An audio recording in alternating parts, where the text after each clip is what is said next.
बातें करते हम खेतों की और उसके रखवाली की, बाग बगीचा फल फूलों और फसलों की हरियाली की। हम बीजों की बातें करते उत्तम जल संसाधन की, हम तकनीकी बातें करते फसलों के उत्पादन की। हर किसान का सपना सच हो जीवन सुखद बनाने को, गाँव-गाँव के हर आंगन का प्यारा सा ये दर्शन। कृषि दर्शन, कृषि दर्शन, कृषि दर्शन, कृषि दर्शन, कृषि दर्शन, कृषि दर्शन, कृषि दर्शन, कृषि दर्शन। खेतों की रखवाली करता कहलाता वो अन्न का दाता, धूप छांव हो या हो बारिश इसको कोई रोक ना पाता। नमस्कार, कार्यक्रम कृषि दर्शन में सभी किसान भाई बहनों का स्वागत है। कृषि समाचार के साथ आज के कार्यक्रम की शुरुआत करते हैं, तो आइए देखते हैं कृषि समाचार। नमस्कार, कृषि समाचार में आपका स्वागत है। मैं हूं दिव्यांशु। आइए देखते हैं आज कृषि समाचार में क्या है खास। वर्षा के जल को तालाब में या बांध कर जमा रखें, मेघदूत ऐप से किसानों को मिलेगा मौसम का पूर्वानुमान, और लत्तीदार बोदी की खेती के लिए अनुशंसित प्रभेद में लगाएं बिरसा स्वे। अब समाचार विस्तार से। वर्षा के जल को तालाब में या बांध कर जमा रखें। इस पानी से खरीफ फसल को सुखाड़ से बचाया जा सकता है और रबी फसलों की बुआई के बाद आंशिक सिंचाई की जा सकती है। रामगढ़ जिले के किसान खेती से जुड़ी समस्याओं के निदान और मौसम पूर्वानुमान की जानकारी मेघदूत मोबाइल एप्लीकेशन से प्राप्त कर सकते हैं। इस प्रक्रिया को और भी सरलता के साथ किसानों को डिजिटल इंडिया की ओर अग्रसर करने के लिए जोड़ा जा रहा है। इस ऐप से किसान अपने मोबाइल का इस्तेमाल करके अपने घर से ही मौसम पूर्वानुमान के साथ साथ कृषि की नई तकनीकों और खेती से जुड़ी कई जानकारियां प्राप्त कर सकते हैं। किसान भाई, यदि आप अपने बागों में अमरूद का पौधा लगाने जा रहे हैं तो किस्म के चयन पर विशेष ध्यान दें, क्योंकि यह 3 से 15 साल तक फल देने वाला है। यदि आरंभ में किस्म का बेहतर चयन करते हैं तो आपको उत्पादन अच्छा मिलेगा। अमरूद की खेती से बेहतर उत्पादन लेने के लिए उन्नत किस्म का चयन करें। इन किस्मों में इलाहाबाद सफेदा या सरदार, जिसे L49 के नाम से भी जानते हैं। इसके अलावा ललित किस्म जो अंदर से लाल और थोड़ा गुलाबी रहता है, बाजार में इसकी अच्छी कीमत भी मिलती है। किसान भाइयों, अमरूद की जो किस्म है उसका चयन करना बहुत ही आवश्यक होता है लगाने से पहले, क्योंकि यही आपको अगले 3 साल से लेकर 15 से 20 साल तक आपको फल देने वाला है। तो शुरुआती अवस्था में अगर आप वैरायटी का चयन अच्छा कर लेंगे तो आपको एक अच्छा उत्पादन आगे आने वाले समय पर मिलेगा। तो इसके लिए हम किसान भाइयों से अनुरोध करेंगे, आप इलाहाबाद सफ़ेदा या सरदार, जिसको L49 के नाम से जाना जाता है, उसका आप चयन कीजिए।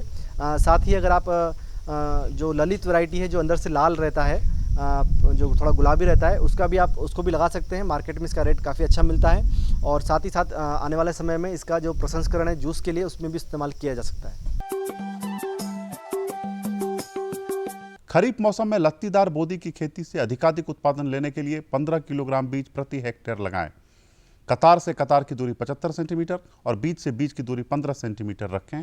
बेहतर उत्पादन के लिए अनुशंसित प्रभेद में बिरसा श्वेता, स्वर्ण हरिता लगाएं। किसान भाई, खेत में कादो करने के लिए पडलर नामक कृषि यंत्र का प्रयोग कर सकते हैं। इसकी कार्यक्षमता 1 से 1.5 एकड़ प्रतिदिन है। लत्तीदार बोदी की खेती के लिए अच्छे जल निकास वाली दोमट या थोड़ी चिकनी मिट्टी उपयुक्त है। बुआई के समय गोबर खाद 200 क्विंटल, नेत्रजन 40 किलोग्राम, स्फूर 50 किलोग्राम और पोटास 60 किलोग्राम प्रति हेक्टेयर लगाएं। ध्यान रहे, लत्तर वाली किस्मों को झाग पर जरूर चढ़ाएं। आज की विशेष जानकारी है टमाटर फसल में रोग नियंत्रण के बारे में। टमाटर फसल में अगेती या पिछेती बाइट रोग लग जाए तो नियंत्रण के लिए 0.02% क्लोरोथेलोनिल दवा या मैंकोजेब या कैप्टन दवा 1.25 से 1.5 किलोग्राम प्रति हेक्टेयर की दर से 700 लीटर पानी में मिलाकर घोल बनाएं और फसल पर छिड़काव करें। जरूरी हो तो 10 दिन बाद दोबारा छिड़काव करें। और अब एक नजर राज्य के 5 प्रमुख शहरों के मौसम के मिजाज पर। आज राज्य के 5 प्रमुख नगरों के अधिकतम और न्यूनतम तापमान कुछ इस प्रकार दर्ज किए गए। रांची का अधिकतम तापमान 28 डिग्री सेल्सियस और न्यूनतम 23 डिग्री सेल्सियस। जमशेदपुर का अधिकतम तापमान 33 डिग्री सेल्सियस और न्यूनतम 26 डिग्री सेल्सियस। मेदिनीनगर का अधिकतम तापमान 31 डिग्री सेल्सियस और न्यूनतम 26 डिग्री सेल्सियस। देवघर का अधिकतम तापमान 29 डिग्री सेल्सियस और न्यूनतम 26 डिग्री सेल्सियस। धनबाद का अधिकतम तापमान 31 डिग्री सेल्सियस और न्यूनतम 26 डिग्री सेल्सियस रहा।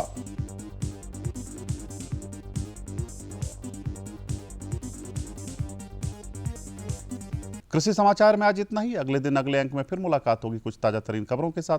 तब तक के लिए दीजिए इजाजत। नमस्कार, जोहार। किसान भाई बहन, आप बड़े पैमाने पर बकरी भी पालन करते हैं और बरसात के मौसम आने के पहले बकरियों का खास ध्यान रखना पड़ता है। तो ऐसे में आपको जानकारी होनी चाहिए कि आपकी बकरी को कौन सी बीमारी हुई है और इसके बचाव कैसे किए जा सकते हैं। तो इसके लिए विस्तृत जानकारी हमारे साथ विशेषज्ञ हैं, सीधा उनके पास चलते हैं और ले लेते हैं ये महत्वपूर्ण जानकारी। बकरी पालन स्वरोजगार का एक बेहतर माध्यम है। झारखंड के ग्रामीण क्षेत्रों में ज्यादातर घरों में घरेलू बकरी पालन किया जाता है। कई लोग व्यावसायिक रूप से बड़े पैमाने पर बकरी पालन करते हैं। बकरी पालक भाइयों, बरसात के मौसम में बकरियों के बेहतर स्वास्थ्य पर ध्यान दें। बरसात के समय में बकरियों का खास तौर के देखभाल करना जरूरी है। इसलिए जरूरी है, बरसात के टाइम में बकरियों में बीमारी सबसे ज़्यादा फैलता है। पहले बात है, कौन सा बीमारी बकरियों के इसी टाइम पे हो सकता है। एक नंबर में आता है पीपीआर, जो मुंह में घाव हो जाता है, मुंह फूल जाता है और बीमारी सारा मुंह पकड़ लेता है, बकरी खाना पीना छोड़ देता है। घाव हो जाता है, जीभ का अंदर बाहर भी होता है, ये है पीपीआर। दूसरा बीमारी जो है एंटेरोटॉक्सिमिया, इसी टाइम में जो माइक्रो ऑर्गेनिज्म होता है वो बढ़ जाता है और इसी बढ़ने की वजह से इनका बकरियों का बीमारी एंटेरोटॉक्सिमिया होता है। उसमें बुखार ज़्यादा चढ़ जाता है, बकरियों का खाना पीना छोड़ देते हैं, बकरी परेशान हो जाता है। तीसरा बीमारी जो होता है उस टाइम में कॉक्सीडियोसिस एक बीमारी है, ये प्रोटोजोआन बीमारी है। ये बीमारी होने से बकरियों का खाना पीना बंद हो जाता है, उसका जो डायरिया होने लगता है, उसमें खून भी निकलने लगता है और इसी से बकरी परेशान हो जाता है, उसका खाना पीना बंद हो जाता है, धीरे धीरे बकरी मरने के ताकत पर पहुंच जाता है। बकरियों को बरसात में होने वाले रोगों से बचाने के लिए बकरियों को बारिश के पानी में भीगने से रोकें। इसके लिए सबसे पहले बकरियों के आवास को दुरुस्त करें। ध्यान दें, आवास पर बारिश का पानी अंदर न आने पाए। बरसात के टाइम में एक चीज़ आपको ध्यान में देना पड़ेगा, जो पानी में बकरी भीगना बिल्कुल नहीं चाहिए। बकरी अगर पानी में भीगते रहेगा तो उसके तरह तरीका का बीमारी पकड़ लेगा और बकरी कमज़ोर होते जाएगा। बकरी का आवास जो आप बनाएंगे वह देखना पड़ेगा, उसमें छात रहे, चाहे आप पुहाल से बनाइए, चाहे आप वो शेड से बनाइए, टीना से बनाइए, एस्बेस्टस से बनाइए। लेकिन अगर पानी गिरता है बकरी का शेड में तो उसका नीचे का मिट्टी गीला हो जाता है, उसमें तरह तरीके का बीमारी जैसे पैरासाइट हो जाता है, उसका बदन पे ठीक हो जाता है, लाइस हो जाता है, माइट हो जाता है, इसी टाइप का बीमारी पकड़ लेगा। ऊपर से बकरी का जो पेट में कीड़ा है उसी की बढ़ जाता है। तो बरसात की टाइम में उसका घर जो रखता है आवास है, इसको खास तौर पे आपको ध्यान देना पड़ेगा किसान भाइयों। बकरियों में होने वाला पीपीआर, इंटेरोटॉक्सिमिया, खुरहा, मुंह पक्का और एंथ्रेक्स रोग संक्रामक है। ये तेजी से एक से दूसरे बकरियों में फैलता है। इन रोगों के नियंत्रण से ज़्यादा कारगर होता है बचाव के लिए टीकाकरण कराएं, जबकि पेट के अंदर पलने वाले अंतःपरजीवियों को खत्म करने के लिए डिवार्मिंग कराएं। बकरी ऐसा एक लाभदायक व्यवसाय है जिसमें आप कम से कम 2 बकरी रख के शुरू कर सकते हैं। छोटा किसान भाइयों के पास ज़्यादा मूलधन नहीं होता है तो 4 से 5 बकरी रखते हैं। आपके बकरी तंदुरुस्त रहने के लिए पूरा साल भर को उसको आप वैक्सीनेशन कराइए, जो सबसे ज़रूरी होता है। किस किस चीज़ों का वैक्सीनेशन आप कराइएगा? हमारे जो झारखंड की स्थिति है इसमें पीपीआर का सबसे ज़रूरी होता है, जिसको हम गोट प्लेग का नाम से भी जानते हैं। ये पीपीआर का बीमारी का वैक्सीनेशन आप जरूर कराइए। उसका साथ enterotoxaemia, foot and mouth disease, haemorrhagic septicaemia और हो सके तो एंथ्रेक्स का वैक्सीन भी जरूर कराइएगा। ये साल में एक ही बार कराना है आपको।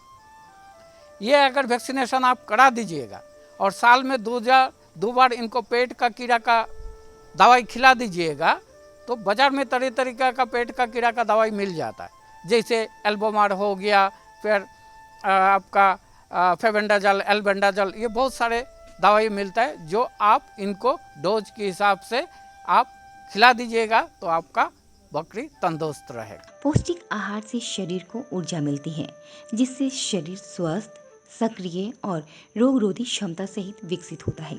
इसलिए बरसात में बकरियों के बेहतर स्वास्थ्य के लिए उन्हें मौसम अनुकूल सुपाच्य पौष्टिक आहार जरूर दें। किसान भाइयों, आप लोग जो बड़ा तौर पे बकरियों का पालन करना चाहते हैं, कि बकरी फार्म करना चाहते हैं, आपके लिए ये सुझाव है, आप पहले तो इनमें चारा और दाना का बंदोबस्त सही ढंग से करें। बकरी आम तौर पे खेत में चढ़ते रहते, घास खा जाते, लेकिन बरसात के टाइम में कई दफ़ा बारिश ज़्यादा होने से वो घूम नहीं पाता है। तो उनका लिए पेड़ में जो लगे हुए पत्ता, जैसे आम का पत्ता हो गया, कटहल का हो गया, इवन नीम का पत्ता भी बकरी खा जाता है। और हमारा बेनियन का ट्री हो गया, फिर टेप्रोसिया हो गया, बहुत सारे तरीके का पत्ता है, ये आप बकरियों के बरसात में खिलाइए तो उनका पोषण ठीक रहेगा। ऊपर से आपके घर में दाना है तो जैसे लिग्यूम का हो गया, सीम का हो गया, मटर का हो गया, चने का हो गया, अगर सूखा उसका पत्ता भी रहे, दाना भी रहे तो वो बकरी को दे दीजिए, तो उनका पोषण ठीक ढंग से होगा और बकरी तंदुरुस्त रहेगा। ऊपर से और एक बात, बरसात के टाइम में पानी जो आप पिलाइएगा वो पानी साफ़ सुथरा होना चाहिए, क्योंकि उस टाइम में पानी में बीमारी ज़्यादा फैलता है, और ये पानी अगर साफ़ सुथरा नहीं होगा तो बीमारी बकरी को ज़्यादा पकड़ लेगा। तो किसान भाइयों, यही 2-3 चीज़ों में खान पान पे आपको ध्यान देना पड़ेगा। बरसात में बकरियों को सबसे ज़्यादा खतरा गीली मिट्टी या नमी युक्त सतह पर रहने या बैठने से होता है। इससे कई रोग हो सकते हैं। बकरियों को इससे बचाने के लिए आवास की सतह को सूखा रखने का प्रयास करें। आवास को स्वच्छ रखें और बकरियों को बैठने के लिए बांस की लकड़ी का मचान बनाएं। बरसात के टाइम में पानी ज़्यादा रहता है, मिट्टी भीगा रहता है, और भीगा मिट्टी में अगर बकरी रहे तो बीमारी ज़्यादा पकड़ता है, जैसे पैरासाइटिक डिजीज़ होता है, उसका बदन में लग जाता है, टीक माइट वगैरह ये सारे लग जाता है। तो किसान भाइयों, बरसात के टाइम में आप बकरी को जब रखेंगे, मिट्टी से वो थोड़ा ऊपर के उसका फ्लोर बना दीजिए, जैसे वह पानी ना चढ़ पाए। अगर पक्का फ्लोर है तो बहुत बढ़िया है, अगर नहीं होगा तो ये फ्लोर को बेम्बू से और लकड़ी से आप बना दीजिए, तो बकरी वहाँ आराम से रह जाएगा, मिट्टी से उसका कांटेक्ट नहीं होगा, और मिट्टी से जितना बीमारी आने वाला है वो बीमारी इसको पकड़ नहीं पाएगा। तो इस चीज़ों में आप ध्यान दीजिए। ऊपर से उसका कमरे में जहाँ बकरी रखिएगा कभी भी पानी गिरना नहीं चाहिए, पानी गिरने से गीला हो जाएगा और बीमारी और ज़्यादा पकड़। बकरी पालक भाइयों, पूरी चर्चा का निचोड़ ये है कि बरसात के मौसम में बकरियों को न पानी में भीगने दें, न गीली सतह पर रहने दें, टीकाकरण कराएं, बेहतर आवास और आहार प्रबंधन करें। साथ ही बीमार बकरियों को अविलंब नज़दीकी पशु हॉस्पिटल में दिखाएं। इससे बकरियां स्वस्थ रहेंगी और आपको ज़्यादा मुनाफा होगा। किसान भाई बहन, आप खेतीबाड़ी करते हैं और बहुत सारी ज़मीन ऐसी होती है जो परती रह जाती है, तो परती भूमि की आच्छादन कैसे करें, उसका इस्तेमाल क्या करें, इसके लिए भी हमारे पास विशेषज्ञ हैं जानकारी देने के लिए। तो चलिए सीधा उन्हीं के पास चलते हैं और जानते हैं कि प्रति भूमि में आच्छादन कैसे किया जा सकता है। किसान भाइयों, अपने राज्य झारखंड में हर वर्ष हजारों हेक्टेयर भूमि परती रह जाती है, जिससे राज्य के किसान उन परती खेतों से मिलने वाले लाभ से वंचित रह जाते हैं। इसमें छोटे, मंझोले और बड़े सभी श्रेणी के किसानों की जमीन कई कारणों से परती रह जाती है। जरूरत है इन परती भूमि को फसलों से आच्छादित करके उसका भरपूर लाभ लिया जाए। इसके लिए लघु और सीमांत किसान जिसके पास बहुत कम पूंजी है, वे अपनी परती भूमि में खेती करने के लिए बरसात के मौसम का लाभ लें। झारखंड में जो है परती भूमि एक बहुत बड़ा समस्या है, और न तो बहुत अच्छा चारागाह बन पाता है, न बहुत अच्छा खेती होता है, और उससे लाभ भी नहीं हो रहा, उससे बेरोजगारी भी बढ़ा हुआ है, लोग यहाँ से पलायन करते हैं। तो अगर हम परती भूमि का बात करें तो परती भूमि में मतलब अगर हम किसानों को 3 वर्ग में बांटे, 3 भागों में बांटे, जो किसान सबसे कमज़ोर हैं, जिनके पास पूंजी की समस्या है, पहले वर्ग में। दूसरे वर्ग में जो मध्यम वर्ग के किसान हैं जो पूंजी लगा सकते हैं या सरकारी योजना का लाभ ले सकते हैं। और तीसरे जो है जो प्रगतिशील किसान हैं और उनके पास अगर प्रतिभूमि है तो उनका जो है उस तरह से। तो पहले जो है हम प्रथम वर्ग के बारे में बात करते हैं कि जो किसान कमज़ोर हैं, जिनके पास पूंजी का अभाव है और उनके पास प्रतिभूमि है, तो वह जो है अभी बरसात के मौसम में जो है उस खेत का जुताई कर दें। जुताई करने के बाद जो है जो भी घास है, घास का जड़ है, घास है, जुताई करने के बाद उसको झाड़ करके खेत से हटा दें। अगर संभव हो तो उस खेत में जो है 1 से 2 किलो प्रति डिसमिल के दर से चूना का प्रयोग करें। चूना का प्रयोग करने के बाद जो है दलहनी फसल जो है अरहर जो है का बीज बुआई अभी उचित समय है। जुलाई के माह में, जून से जुलाई में उचित समय है अरहर के लिए। आप अरहर का बीज बुआई करें। लाइन से लाइन की दूरी 1 मीटर रहेगा, पौधों से पौधों की दूरी रहेगा 1 फीट।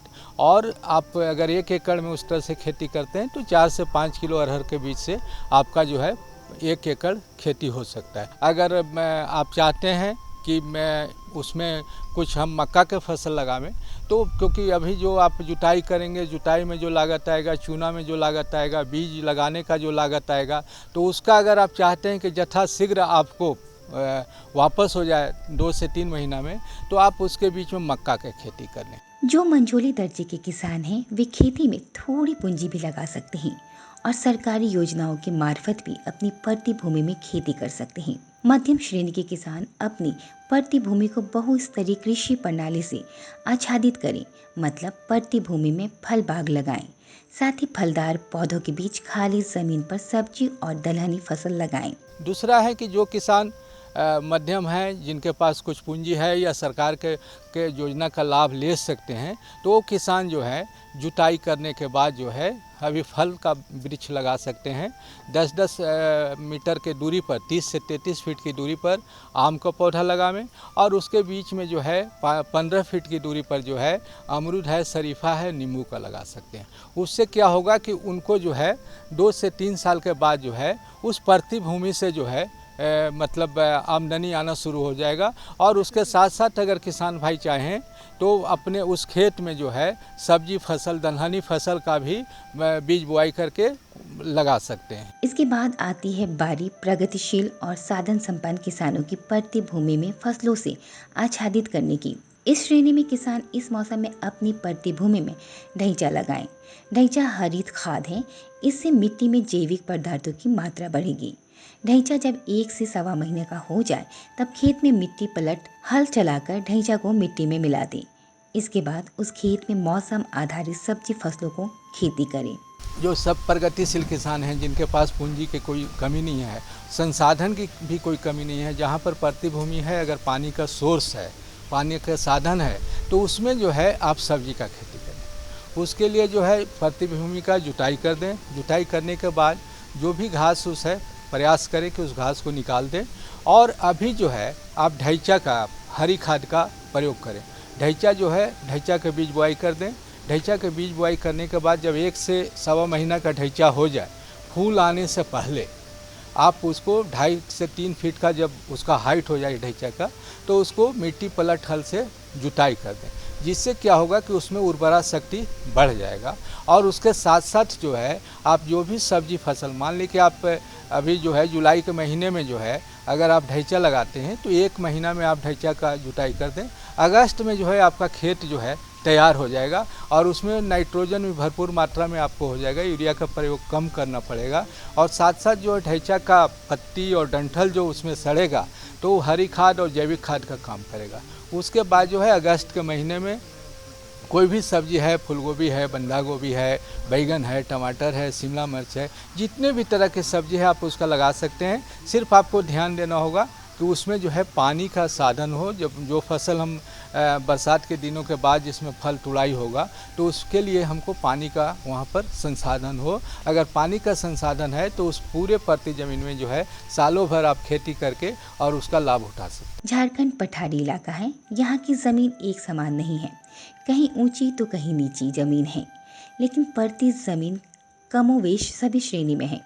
यदि ढलान वाली ज़मीन पड़ती है तो उसमें बहुस्तरीय फल बाग या इमारती लकड़ी वाला पौधा लगाएं। हाँ किसान भाइयों, अगर कोई भी ज़मीन है, जैसे ढलान भी है, तो हम ढलान वाला भूमि में प्रयास करेंगे कि हम बहुस्तरीय खेती फल वृक्ष का लगावें। साथ साथ आप अगर चाहते हैं कि लकड़ी वाला पौधा लगावें तो उसके लिए भी फॉरेस्ट्री वन आधारित पौधा को भी आप लगा सकते हैं।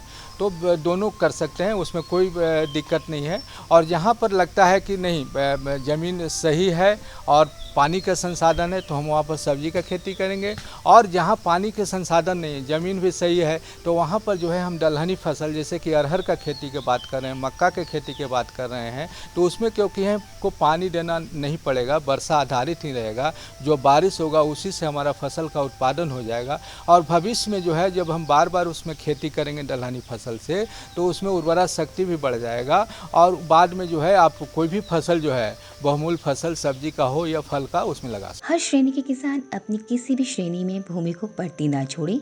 जब खेत है तो खेती करने के सहज तरीके भी हैं। किसान भाइयों, इन तरीकों को अपनाएं, पट्टी भूमि में फसल लगाएं और उपज से अपनी आर्थिक स्थिति मजबूत बनाएं। तो किसान भाई, आज आपको समझ में आ गया होगा, लेकिन एक चीज़ का ध्यान रखना है कि अगर आप हमारी बताई हुई जानकारी, हमारे विशेषज्ञों द्वारा बताई गई जानकारी पर अमल करेंगे तभी इसका फायदा हो सकता है। अब दीजिए विदा, लेकिन विदा लेने से पहले एक छोटा सा संदेश।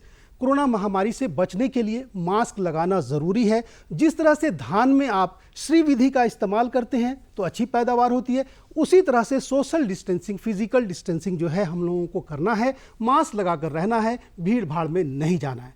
यहाँ पर दीजिए इजाज़त, लेकिन जाने से पहले एक पता ज़रूर लिख डालिए। अगर आपके पास कोई समस्या है जिसका आप समाधान चाहते हैं तो कागज़ और कलम उठाइए, लिख डालिए हमारा पता। हमारा पता है कार्यक्रम कृषि दर्शन, कृषि प्रकोष्ठ द्वारा केंद्र निदेशक, दूरदर्शन केंद्र, रातू रोड, रांची। पिन संख्या 834001। तो हमें रहेगा बेसब्री से आपके खतों का इंतज़ार। तब तक के लिए दीजिए इजाज़त। नमस्कार।